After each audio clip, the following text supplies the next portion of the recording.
ማሞ እንግዲህ የጀነራል አለምሸት ደግፌን የ14 ደቂቃ ንግግር የተለያዩ ነገሮች ቢኖሩበትም በሁለት እና በሶስት ዋና ነገሮች መክፈል ይቻላል። አንደኛ ኢትዮጵያ ውስጥ ያለው ችግር መንስኤ ምንድነው የሚለውን በትክክል ይገልጹታል። ግን ለዚህ ኃላፊነቱን ወይም ደግሞ ተጠያቂ የሚሆነውን አካል በመግለጽ ረገድ ከጀነራል አለምሸት ደግፌ ጋር ሰፊ ልዩነት ነው የሚኖረው። ማንንም እውነታውን መሬት ላይ ያለውን እውነታ የሚያክሰው እውነታው አይጣላም። ግን ደግሞ ለዚህ ኃላፊነትን የሚወስድ አካል ማን ነው በሚለው ላይ እሳቸው ከሚገልጹት በተቃራኒው ሊሆን እንደሚችል ይገመታል። ሌላው አንድ እሳቸው የተናገሩት ግን ችግሩ የት ነው ታዲያ ማን ነው ባለቤቱ የሚለውን ቀደም ሲል ደርሰው የገለጹት ነው። ለምሳሌ ስለ ጦርነት አላስፈላጊነት ያነሳሉ።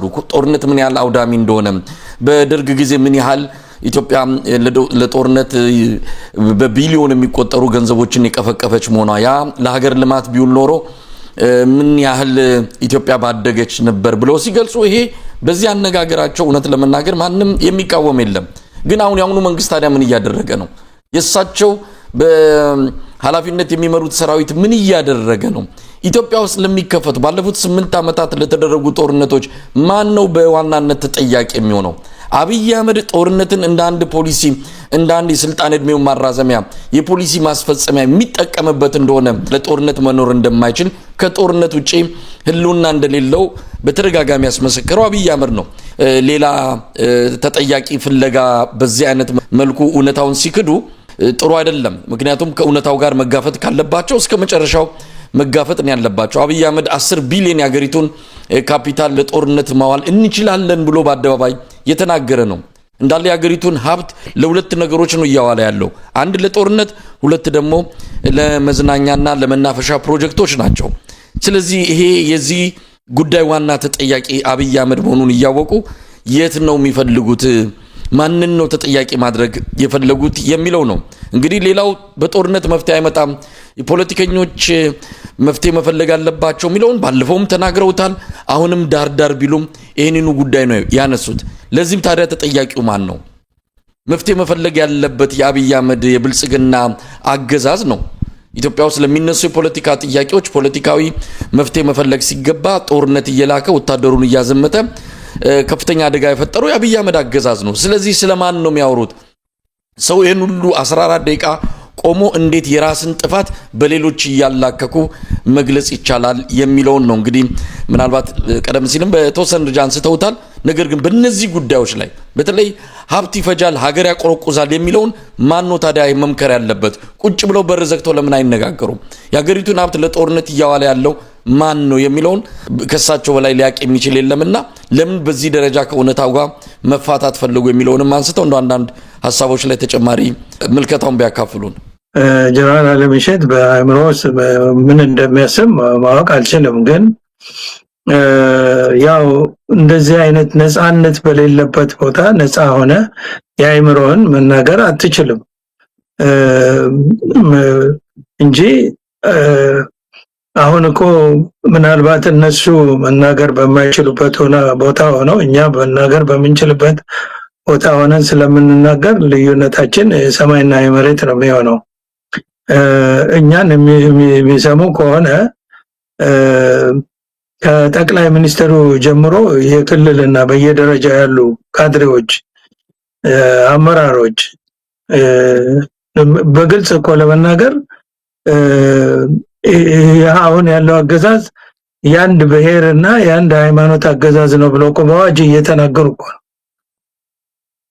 በአዋጅ እየተናገሩ ነው። የጥላቻ ንግግር ሄት ስፒች የሚባለው ማለት ነው። በህግ የበላይነት ባለበት ሀገር ትልቅ እንኳን አይደለም በመንግስት ባለስልጣን ደረጃ በተራ የስራ ጓደኛ ጋር አንድ የጥላቻ ንግግር ብታረግ አንተ ከዛ ስራ ለደቂቃም የሚያቆይ የለም፣ ወዲያው ተጠያቂ ነው የምትሆነው ህግ ባለበት ሀገር። እና ህግ አልበኝነት እኮ ከነሱ ነው የጀመረው። ከላይ የፈለጉትን የሚናገሩ የፈለጉትን ብሔር አንስተው እንትን የሚሉ ከሌላው ጋር እንዲጋጭ የሚያደርግ ንግግር የሚያደርጉ ናቸው። ምናልባትም እንዲህ ስታረጉ ነው ስልጣን ላይ የምትቆዩት እንዲህ እንደ የተባሉ ነገር እኮ ነው የሚመስለውና ህዝቡ ነቅሎ ወጥቶ እርስ በርሱ አልተጨራረሰም እንጂ እኮ እነሱ ለዚህ የሚያበቃ ንግግር ሁሉ የተፈለገውን ሁሉ አድርገዋል እኮ። ይሄንን እዛ ውስጥ ስለሆኑ አይሰሙም፣ እኛ ውጭ ስለሆነ እንሰማለን አይደለም። እርስ በርሳቸው ከለት ስራም እኮ ሊያጋጥማቸው ይችላል። አሁን ይሄ ዘር ፖለቲካው ያናወዘው ሁሉ ወጥቶ እንትን የሚናገረው ነገር እንደዚህ ሆኗል አሁን በአሁኑ ጊዜ። እና ዜጎች በዜግነታቸው የትም ቦታ ሄደው እኮ ሰርተው መኖር አልቻሉም ኢትዮጵያ ውስጥ ጠቅላላ። ይሄ ሁሉ ሲሆን ደግሞ መንግስት አካሉ ቅድም እንዳልኩት መካድ ነው። ይገርማል። እኔ እነዚህ እንግዲህ ብዙዎቹ እነ ጀነራል አለሚሸትን አይነት ሰዎች በእኛም ጊዜ ሰራዊት ውስጥ የነበረ ሰው ነው፣ ያውቃል። ዘረኝነት በውስጥ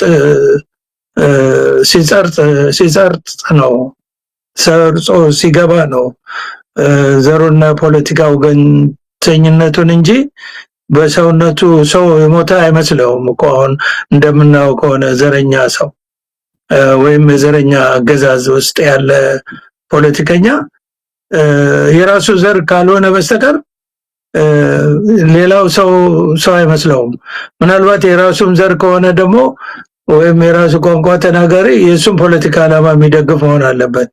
አለበለዚያ ሰው አይምሮ ጠቧል እና ቀጭጯል አይምሮ። እና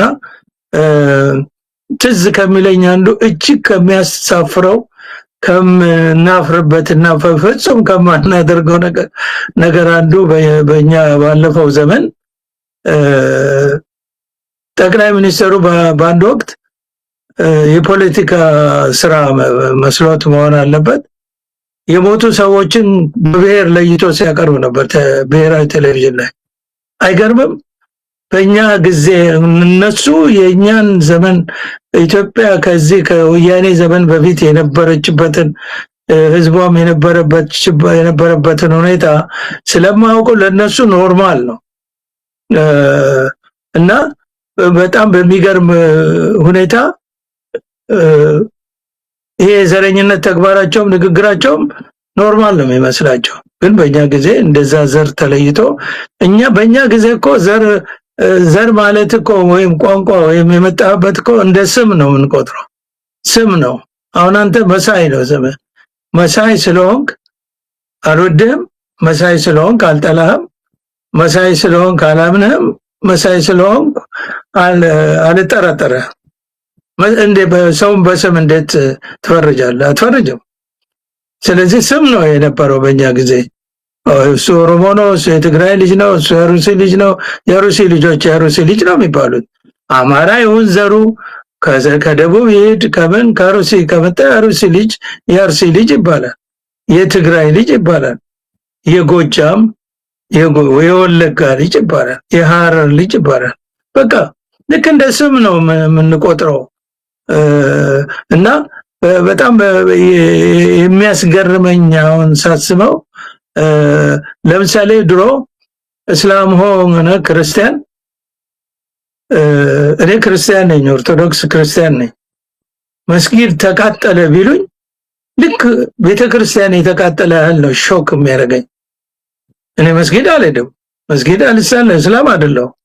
ግን እንዴት መስጊድ ይቃጠላል? የእምነት ቦታ ነው፣ የተከበረ ቦታ ነው። እኔ እስላም ባልሆነም አሁን ያለው እኮ ዘረኝነት ምን አምጥቷል? እስላሞቹ ቤተክርስቲያን ተቃጠለ ቢባሉ እስላም ጓደኞቻችን ሾክ ነው የሚሆኑት እንጂ የለም ቤተክርስቲያን ቢቃጠል ምን አለበት አይሉ። አሁን ያለው በስልጣን ላይ ያለው እስከ ወረዳ፣ አሁን በቅድሞ እንኳን በአርሲ ወረዳ ላይ እዛ ቀበሌ ላይ ያለው እኮ ባለስልጣን እርግጠኛ ነኝ የታረዱ ሰዎች ደማቸው ተፈናጥቆ ልብሱን ቢያጨቀየው እንኳን ምንም አልሆነም የሚል ይመስለኛል። በቃ እዛው ያለ እየሰማ ስንት ሰው ሞቶ ምንም የሞተ ሰው የለም ምንም ማቆም ወይም መረጃ የለኝም ይላል። በዚህ ደረጃ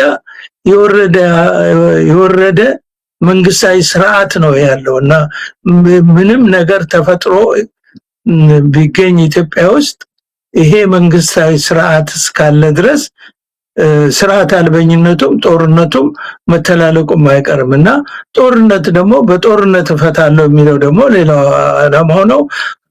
አሁን ጀነራል አለምሸት ያለው 6 ቢሊዮን በደርግ ዘመን 17 ዓመት ልንለው እንችላለን።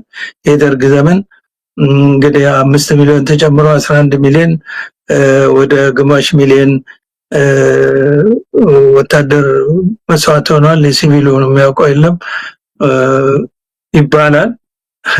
አሁን እኮ የቢሊዮን ሳይሆን ትሪሊዮን ሳይደርስ አይቀርም በዚህ በ8 ዓመት ኢትዮጵያ በጦርነቱ ያወደመችው ወይም የኢትዮጵያ ኢኮኖሚ ያለቀው ህዝብ ደግሞ እኛ አይደለም 17 ዓመት 30 ዓመት የተደረገው የእርስ በርስ ጦርነት ያንን በጥፍ የሚያደርግ ምናልባትም ከጥፍ በላይ የሚያደርግ እኮ የሰው ህይወት አልቋል እኮ በዚህ ባለፈው 5 ዓመት በተለይ ጦርነት እና እንደዚህ አይነት ፋክት ነው ያለው።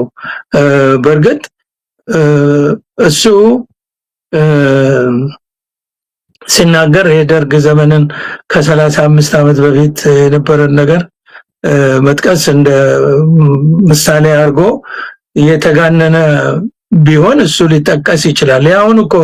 ያሁኑ ይባስ የሚባል አንድ ተረት አለ። ያሁኑ ይባስ እኮ ነው የሆነው። ጽንፈኝነት ዘረኝነት የወለደው ነው ጦርነቱ በሙሉ።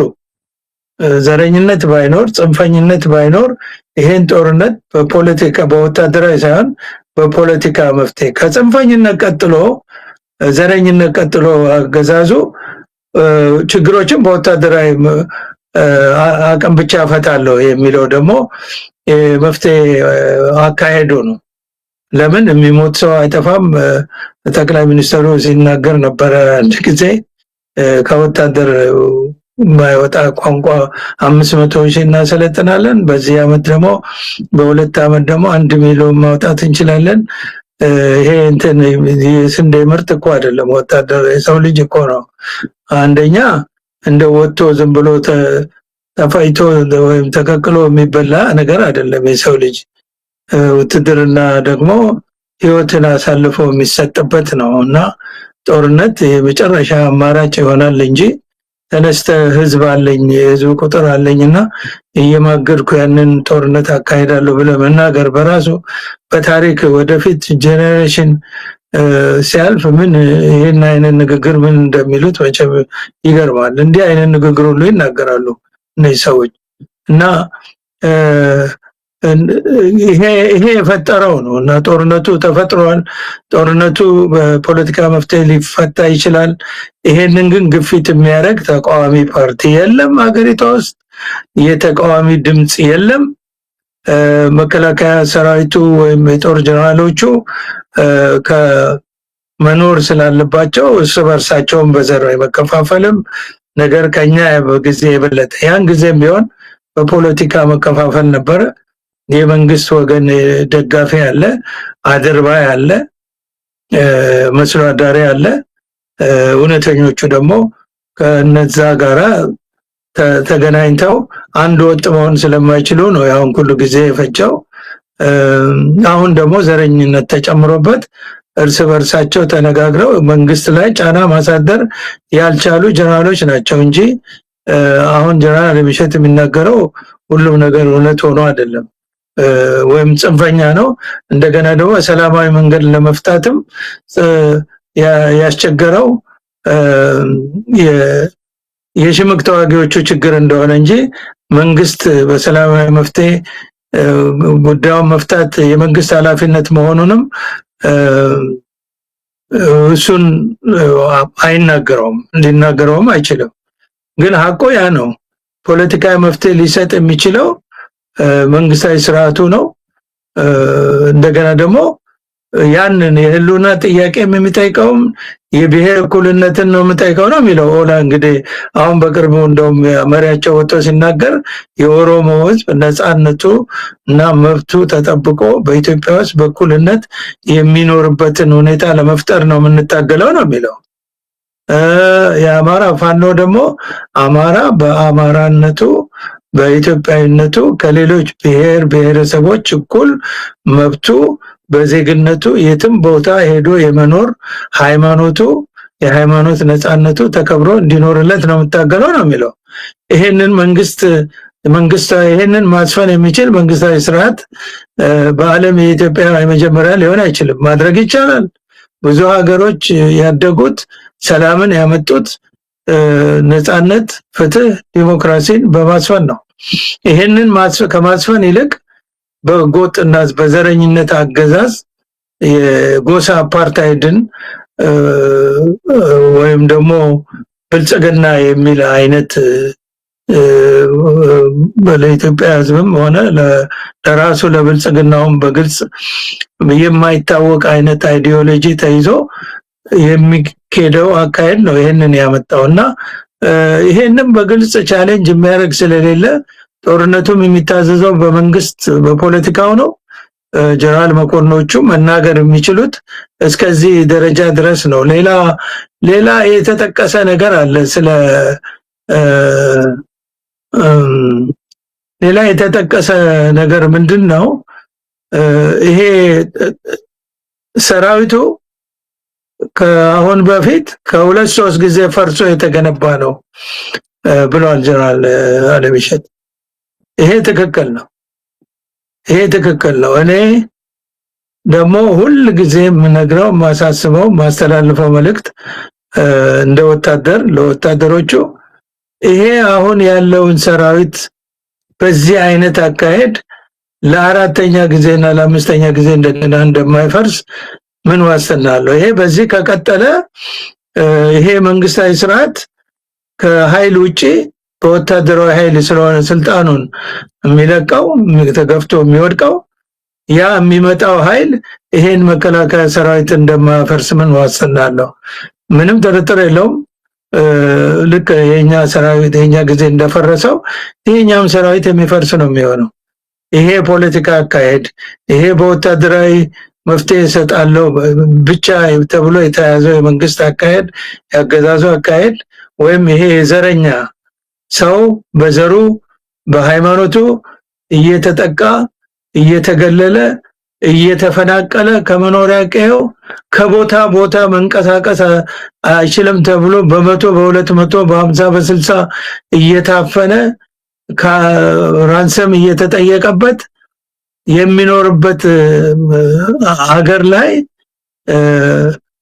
ይሄ መከላከያ ሰራዊት ህልው ሆኖ እንዴት ይኖራል? አማጽያኑ ወይም ሽምቅ ተዋጊዎች ይሄንን መንግስት ከገረሰሱ በኋላ ይሄ ሰራዊት የመኖር ዋስትና አይኖረው። ያ እንዳይሆን ምን ይሁን ነው?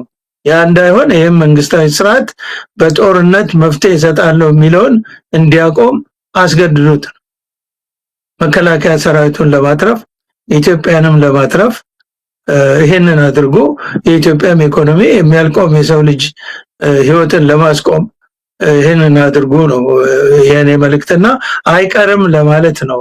ይሄንን እኔ ሌላ ይሄ ዘረኝነትን ደጋግሜ ስናገር ምን ያስቀናኛል?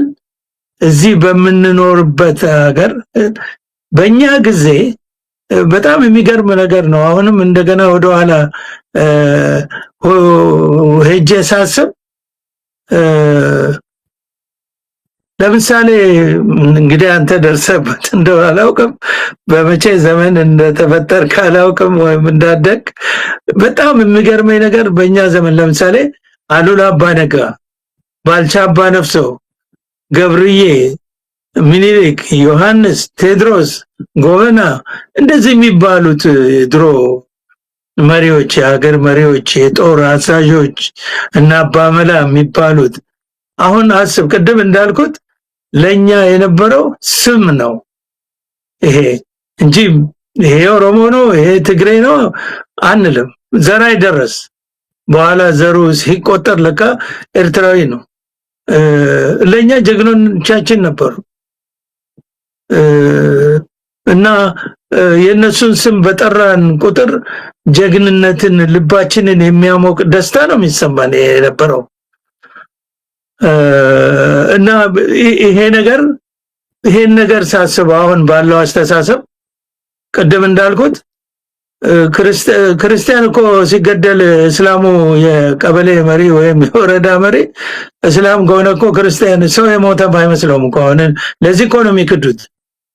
ሰዎች ታርደው ካህናት ታርደው ምዕመናን ታርደው ምንም የሆነ ነገር የለም ብለው እኮ የሚሸፋፈኑት እኮ ለዚህ ነው። ሰው አይመስላቸውም። እንዴት ዋይዝ እንደነበርን ለመናገር ነው። እኛ ዋይዝ ነበርን ማለት ነው። በዛን ዘመን ዘሩን አይደለም ነው ዘሩን እንደ ስም ነው የምንቆጥረውና ይሄን ሳይ አሁን በሰለጠነው ዓለም ወይም በበለጸገው ዓለም ሳይ የሚያስቀናኝ ነገር ምናልባት እናንተ ጋር ከስንት ዓመት በፊት እንደሆነ አላውቅም። ይሄ ማነው ጆርጅ ፍሎይድ የሚባለው አካንት ብሪዝ ብሎ የተገደለው በፖሊስ እሱን እኮ ብላክ ላይፍ ማተር የሚለው ሙቭመንት ብላክ ላይፍ ማተር የሚለው ሙቭመንት ላይ ሰልፎን አይተህ እንደሆነ ነጮች እኮ ናቸው የሚበዙት። ነጮች ናቸው የሚበዙት። የሰው ልጅ እኮ እስከዚህ ድረስ ዋይዝ እኮ ነው። እንዴት በዘሩና በቋንቋው ተከልሎ ሌላውን እንደ ጠላት እያየ በዚህ ምድር ላይ ለመኖር ይፈልጋል? በዚህ ምድር ላይ መኖሪያውም ስልጣን ላይ መቆያውም ይሄ ነው ብሎ እንዴት ያምናል? እንደ ማአት ያመጣብን እኮ ሀገራችን ላይ ይሄ አስተሳሰብ እኮ ነው። እኛም መጀመሪያ ነገር በዚህ ዓለም ስንኖር እኮ ጥቁሮች ነን እንኳን አይደለምና አንዴ ኦሮሞ አንዴ አማራ አንዴ ትግሬ ጥቁሮች ነን። እንደው ማውቁንም አንዳንዶቹ ሶማሌ ነው ይሉናል፣ አንዳንዶቹ ናይጄሪያ ነው ይሉናል። ምን እንደሆን ጥቁር መሆናችንን ነው የሚያውቁት። እኛ ደግሞ እዛ በዘራችን ተከፋፍለን የዘር ፖለቲካ አራማጅ መንግስታዊ ስርዓት አቁመን እርስ በራሳችን መጨራረስ ላይ ነንና ውትድርናው በዚህ መልክ ወታደሮቹ ይሄንን የዘር ፖለቲካ ይሄን ሁሉ ያመጣው የዘር ፖለቲካና የዘር አገዛዙን አብክራ ተረድተው መንግስታዊ ስርዓቱን መለወጥ ወይም ደግሞ የጦርነት አባዜውን የዘረኝነት አባዜውን ማስቆም ካልቻሉ ምንም ዝም ብለው ወጥተው ለመናገር ብቻ መናገር በስተቀር ምንም የሚለውጠው ነገር የለም። ይሄን ኮንፈረንስ አይተው እንደሆነ ጌታቸው ረዳም እዛ ላይ ተናግሯል። ሌላም አንድ ሰው ወጥቶ እንደውም ይሄ አንድ የመንግስት ባለስልጣን ነው አላውቀውም፣ ይሄ እንደውም ምንም እኮ አሁን ያለው ሁኔታ መንግስታዊ ስርዓቱን የሚያናጋ አይደለም፣ መንግስታዊ እንትን ሴኩሪቲ እንትን ነው እንጂ ምንም ነገር የለም እኮ በዚህ ደረጃ የሚታይ አይደለም የሚል አስተያየት ነው የሰጠው። እንደውም አንዱ ባለስልጣን ተገናኝተው እንደሆነ እዛው ቪዲዮ ላይ እና ኢትዮጵያ በጣም ችግር ውስጥ ነው ያለችው። በሌላ በኩል ያልገለጽኩት ባጭሩ ለመግለጽ ፈልገው የቲፒኤልኤፍ ጉዳይ ከሁለቱ ይለያል። ቲፒኤልኤፍ አንድ ላይ ነው የገለጻቸው ጀነራል አለምሸት የቲፒኤልኤፍ አመራሮችን ነው የሚኮንነው። ትክክል ነው እሱ። አመራሮቹ እነዚህ በእነሱ ስር ተኮትኩተው ያደጉ እና በጣም ጁኒየር የሆኑ ሰዎች ናቸው ስልጣኑን የያዙትና እነዚህ ጉምቶቹ የቲፒኤልኤፍ አመራሮች በእነዚህ ሰዎች ስር ሆነው መኖርን አይመርጡም፣ የታወቀ ነገር ነው። በዛ ላይ ከፍተኛ የስልጣን ማማ ላይ ሀብት ላይ የወጡ ናቸው። ያንን ሀብታቸውንም ማስነካት አይፈልጉም። የጦርነቱ መነሻ ያ ነው እንጂ የትግራይ ህዝብ ሰሜን ዕዝን ውረሩ አላላቸውም። ከፍተኛ ፕሮፓጋንዳ አስነስተው ነው የኢትዮጵያን ጦር ኃይል ያጠቁት። ራሳቸው ያደራጁትን በውስጥ ደግሞ የራሳቸውን ቁልፍ ቦታዎችና ሊደርሺፑን በሙሉ አስይዘው ነው ያቆዩት። ያም ለዚህ ጊዜ እንደሚጠቅማቸው በማሰብ ጭምር ነው።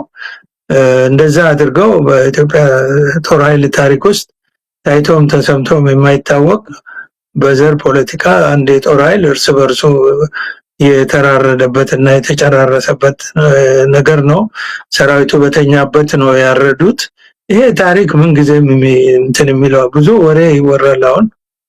ከዛ በኋላ በትግራይ ህዝብ ላይ የደረሰ ጉዳት አለ፣ የጦር ወንጀል አለ፣ እሱ ሌላ ነገር ነው። ግን ቲፒኤልኤፍ መጀመሪያው ሰራዊቱን ሲያጠቃ እዛ ለ20 ዓመት ምሽግ ውስጥ የነበረ ሰራዊት የወሰደው እርምጃ እና ደግሞ ከዛ ቀጥሎ ኢትዮጵያን አፈርሳለሁ ብሎ የቀጠለው ማጥቃት የኢትዮጵያ ሕዝብ የኢትዮጵያ ልጆች እንደ ቅጠል ረግፈው ነው በመጀመሪያውም በሁለተኛውም ዙር በሶስተኛውም ዙር እንደ ቅጠል ረግፈው ነው ያንን ጥቃት ቀልብሰው የኢትዮጵያንም ከጥፋት ያዳኑት።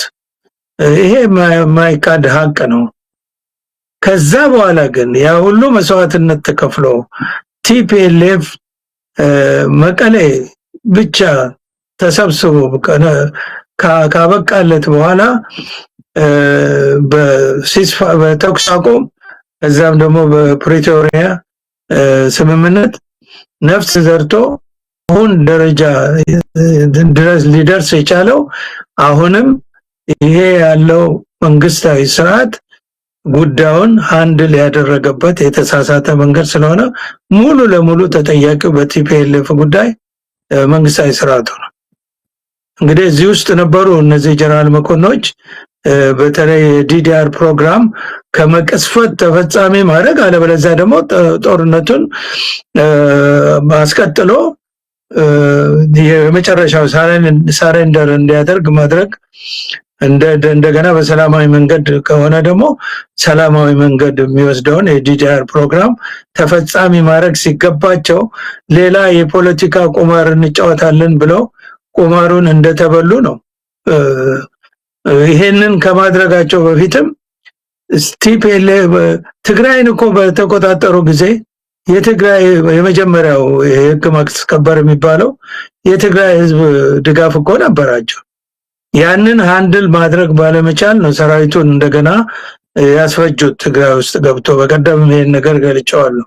ከዛ በኋላ ደግሞ በፕሪቶሪያን ስምምነት ተግባራዊ ዲዲአር ፕሮግራም እንዳይደረግ የፖለቲካ ሰዎች ገብተው አንሻፈውት ዛሬ ቲፒኤልኤፍ ለኛ ስጋት ሆነ ለሀገር ስጋት ሆነ ብሎ የሚያነሱት የመንግስታዊ ስርዓቱ የፈጠረው ችግር መሆኑን እና ሙሉ በሙሉ ተጠያቂው መንግስታዊ ስርዓቱ እንደሆነ ነው። ይሄንን መቼም እዛ በመንግስት ባለስልጣን ሆኖ ይሄንን ለማመን የሚዳዳው ሰው አይኖርም። ይሄንን ካለም እንደ ከፍተኛ ወንጀል ተቆጥሮ ምን እንደሚደርስበትም ስለማይታወቅ ይሄን ደፍሮ የሚናገር የለም። ይሄን ነገር በሚያምንበት ሰው ቢኖርም እና ይሄ ሌላው ነገር ነው። የመጨረሻው ማነሳው ምንድነው እንግዲህ አሁን ከፍተኛ ይሄ ሁሉ ንግግር ይሄ ሁሉ ማውገዝና መኮነን ወይም ደግሞ ተጠያቂነትን በሌሎች ላይ ማድረግ ዓላማው ምንድነው? አሁን በመንግስት ደረጃ ምናልባትም በመከላከያ ሰራዊቱም አዛዦች በስትራቴጂክ ሊደርሺፕ ነው እንግዲህ አሁን እዚህ ላይ ምክክር የሚደረገው ስትራቴጂክ ሊደርሺፕ ባሉበት ነው ምክክሩ። የከፍተኛ ስጋት አለ። ስጋቱ ምንድነው? የሚናፈስ ወሬ አለ። ወሬው ምንድነው? የፋኖ ኦላና ቲፒኤልኤፍ አሊያንስ ፈጥረው በመንግስት ላይ ወይም በአገዛዙ ላይ ጥቃት ሊያደርሱ ነው በተባበረ ወታደራዊ ኃይል የሚል ስጋት አለ። ይሄ ስጋት ነው። ይሄን ስጋት ሲነሳ ደግሞ አሁን የውጭ ኃይሎችን እንትን ማለት አለ መኮነን መርገም ወይም ደግሞ የውጭ ኃይሎች ተላላኪ ናቸው የሚል ክስ ጭምር እሱ ፒውር ፕሮፓጋንዳ ነው እንጂ ሻቢያ ወያኔ ሙሉ በሙሉ በሱዳን መሬት በሱዳን ፖርት ሻቢያም በሱዳን ፖርት እንደውም የሻቢያ አዋጊዎች በሶሪያ በኢራቅ ሚሊተሪ አካዳሚ ድረስ እየገቡ ይሰለጥኑ ነበር። ያንን እርዳታ ያንን ድጋፍ በሌሎች አረብ ሀገራት ኢጅፕት ካይሮ ሙሉ በሙሉ ቀጥተኛ ድጋፍ ታደርግ ነበር። ሱዳን ዋናዋ መሬት ነች፣ ዋናዋ አስተናጋጅ ነች። እና ስለዚህ ይሄንን አይነት አካሄድ የነበረ ነው ያለ ነው ወደፊትም የሚኖር ነው። እሱን አታድርጉ ብሎ ማስቆም አይቻልም። እነዛም ሀገሮች ደግሞ ይሄ አሁን ሀገር ውስጥ ያለውን በፖለቲካ ጥያቄ የተነሱ ኃይሎችን ከመደገፍ የሚታቆሙ ከደገፉ ማለት ነው ሙሉ በሙሉ የሚደግፉ ይኖራሉ። ለነሱ ለራሳቸው ሀገራቸውን ጥቅም ነው የሚያስቀድሙት። ያንን ልታስቆም የምትችለው ሀገር ውስጥ የተነሳብህን ችግር በፖለቲካ መፍትሄ ስትፈታ ብቻ ነው። መፍትሄው እሱ ነው እንጂ ኢጅፕትን ስትኮንን ብትኖር የኢትዮጵያ ስትራቴጂክ ጠላት ነች። ሶማሊያ አሁን ድሮም ስትራቴጂክ ጠላት ነች። አሁን ደግሞ የባሰ ቁርሾ ውስጥ ተገብቷል። ኤርትራ ኢንተረስት አላት፣ ምንም እንትን የለውም። እንኳንና ከዚህ አሰብን ልንወስድብሽ ነው እየተባለች ስጋት እየተጫረባት ቀርቶ በኃይል በወታደራዊ ኃይል እነሱ መኮንን ወይም ከነሱ ለምንድነው እርዳታ የምትቀበሉት ብለህ ልትወስናቸው አትችልም፣ ልታቆማቸው አትችልም። በደርግ ጊዜ እስከ ሶሪያ ድረስ ተሄዶ የሶሪያን ፕሬዝዳንት ሉክ ሄደው በማነጋገር እንደዚህ ያሰለጥናሉ። እኛም ሀገር ከናንተ ሀገር ካለው ችግር የባሰ ችግር ነው ያለው። እንደዚህ ለመፍታት ከፈለጋችሁ ከተነሳሳችሁ በጣም ጥሩ ነው በርቱ ነው ያላቸው እንጂ አይ ከዛሬ በኋላ እነዚህን ሰዎች አንረዳም ግድ የላቸውም አካዳሚ ውስጥ አናስገባም አላሏቸውም። እና ምንም ልታመጣ አትችልም ያለ ነገር ነው። ግን ይሄ ሁሉ የውጭ ጠላት ጣልቃ ገብነት አለው የሚባለው የውስጥን ችግር መፍታት ባለመቻል ነው እንጂ እነዛን ሀገሮች ብለም ልታረጋ አትችልም። ይሄንን ነው ማለት የምችለው በዚህ ላይ። ሌላው ስለ እንግዲህ ዘመናዊ ጦር ለዘመናዊ ለዘመኑ የሚያስፈልግ ዘመናዊ የጦር አገነባብ መያዝ አለብን። እንደውም የድሮን እና የጸረ ድሮን ቴክኖሎጂ ላይ እና የሚሳይል ቴክኖሎጂ ላይ ማተኮር ያለብን የሚልም ተናግሯል ጀነራል የሚሸት። ትክክል ነው። የድሮን ቴክኖሎጂ በጣም በውጊያ በጣም ዲሳይሲቭ ነው። በዚህ በአሜሪካን ኢራን ጦርነትም ሆነ በራሺያ እና ዩክሬን ጦርነት የታየ ነገር ነው። ግን ምንድነው እኔ ደግሞ ማስተላለፈው መልእክት የድሮን ቴክኖሎጂ በሽምቅ ተዋጊዎች እጅ የገባ ቀን እኔ እናንተና አድርገኝ ነው የምለው። ይሄንን ማሰባለው በድሮን ቴክኖሎጂ ጦርነትን አሸንፈን የጦርነት መፍትሄ ሰጭነትን ድሮን ያረጋግጥልናል ብለው እንዳያስቡ ነው። የድሮን ቴክኖሎጂ መንግስት እንደሚታጠቀው ሁሉ የሽምቅ ተዋጊዎች ከታጠቁ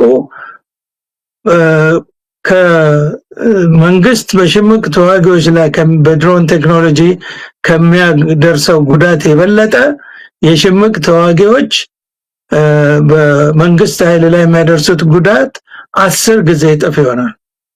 የምን የመደበኛ ሰራዊት ወይም የመንግስት ኃይል ለጥቃት የተጋለጠ ነው እና ይሄን ደግሞ አያደርጉም ወይም ይሄን ቴክኖሎጂ በእጃቸው ያስገቡ ማለት ጸረ ድሮኑንም ሊያስገቡ ይችላሉ። ይሄንን ለማወቅ ከተፈለገ የሶሪያን ጦርነት የቅርብ ከአንድ ዓመት ተኩል በፊት ባለፈው ባንተ ሚዲያ ላይ ብዙ ገለጻ አድርጌያለሁ። ስለዚህ እሱን ማየት ያስፈልጋል። የሶሪያ ሽምቅ ተዋጊዎች የድሮን ብርጌድ ነበራቸው። የሁሉም ድርጅቶችን ድሮን ቴክኖሎጂ በአንድ ላይ አሰባስበው ያንን የድሮን ቴክኖሎጂ ተጠቅመው ነው 13 ዓመት የተዋጉትን የአላሳድ አገዛዝ በ11 ቀን ዶጋመድ ያደረጉት። ታንኩ፣ ሚሳኤሉ፣ ብረት ለበሱ፣ መድፎ እንዳይሰራ አድርገው በድሮን ነው እንትን ያደረጉት። ምክንያቱም ቪዚብል ነው፣ ይታያል፣ የት እንዳለ ይታወቃል፣ የጦር ሰፈሩ ይታወቃል፣ ሃይዌው ይታወቃል።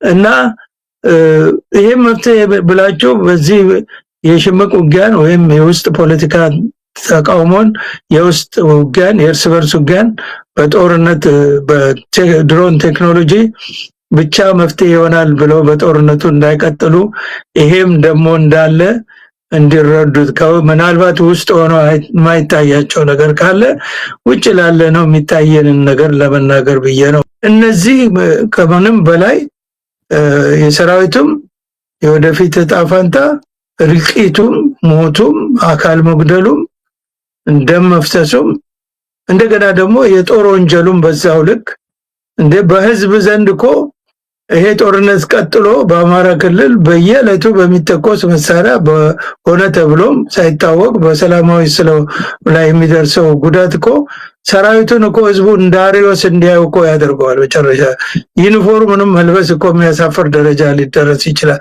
የሚያስፈራ ደረጃ። ዝም ብሎ የመጣ ሲታኮስ ዘመዶችን ገሎ የሄደ ኃይል እንዴት ነው አንተ የምታየው? ጦርነቱ እንደሆነ እዚህም እዛም ይደጋገማል፣ ይቀጥላል በየቦታው። አብዛኛው ደግሞ የሰላማዊ ህዝብ የሚኖርበት አካባቢ ነው ጦርነቱ የሚካሄደው። ምድረ በዳ ላይ አይደለም፣ ምድር ባዶ ቦታ የለም። ወደ ሰሜን የሀገራችን ክፍል በተለይ